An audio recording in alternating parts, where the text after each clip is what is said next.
गुरवे सर्वलोकानां विसजे भवरोगिणां निधये सर्वविद्यानां दक्षिणामूर्तये नमः। ఓం గురుభ్యో నమః। ఈరోజు డైరెక్టర్ సుకుమార్ గారి గురించి తెలుసుకుందాం. ఈయన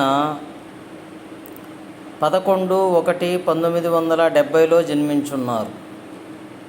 ఈయన శతవిష నక్షత్రంలో జన్మించున్నారు. ఈయనకి యోగాలన్నీ కూడా పర్ఫెక్ట్గా ఉన్నాయి. ఎప్పుడైనా సరే ఈయన అతి మేధావి, అతి కొంచెం అంటే మనిషికి ఉండాల్సిన లక్షణాల కంటే ఇంకా కొంచెం ఒక రకమైన పవర్ ఉంటుంది. ఆ పవర్ వల్ల ఎవరు చెప్పినా కూడా వినే స్థితిలో ఈయన ఉండడు. ఈయన దశలు కానీ ఈయన వ్యవహారం కానీ 2050 వరకు ఈయనకి ఏం చేసినా కూడా ఏమన్నా చిన్న చిన్న అప్ అండ్ డౌన్స్ ఏమన్నా రావచ్చేమో, కానీ ఇతని జాతకం అద్భుతంగా ఉంది.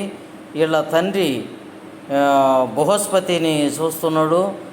మంచి లక్షణాలు ఉన్నాయి. 9వ స్థానంలో, 11వ స్థానంలో రవితో శుక్రుడు కలిసి ఉన్నాడు. అందువల్ల ఏమన్నా భార్యాభర్తలకు అప్పుడప్పుడు చిన్న ఘర్షణ రావచ్చు. అయితే అవి పెద్ద సమస్యలు కావు. అద్భుతమైన జాతకం అని సుకుమార్ది చెప్పాల. అంతేకాదు 2030 నుంచి శుక్రమార్దేశ వస్తుంది. సినీ ఫీల్డ్కి శుక్రమార్దేశ అద్భుతమైనది. ఇంకా ఆయన ఇంకా ఏ చిత్రం తీసినా కూడా ఇంకా అద్భుతంగా ఉంటుంది. 30 నుంచి చాలా అద్భుతమైన ఆయన దశలన్నీ కూడా. శని 3వ స్థానంలో ఉన్నాడు. రాహు కొంచెం ఆంభావాన్ని సూచిస్తాడు. శుక్రుడు రవి విపరీతమైన యోగాలను చూపిస్తాడు.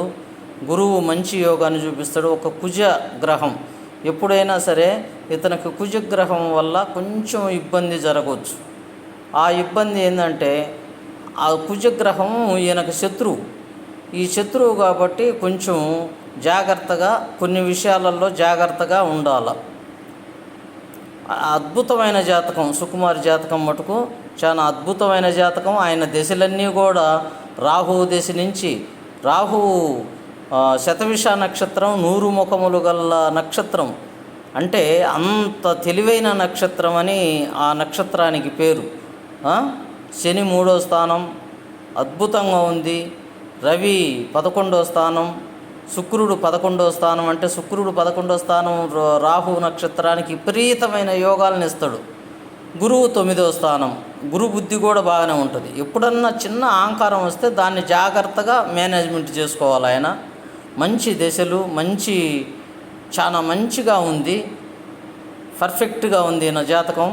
లక్ష్మీ దుర్గా జ్యోతిష్యాలయం, నాగబ్రహ్మం సిద్ధాంతి.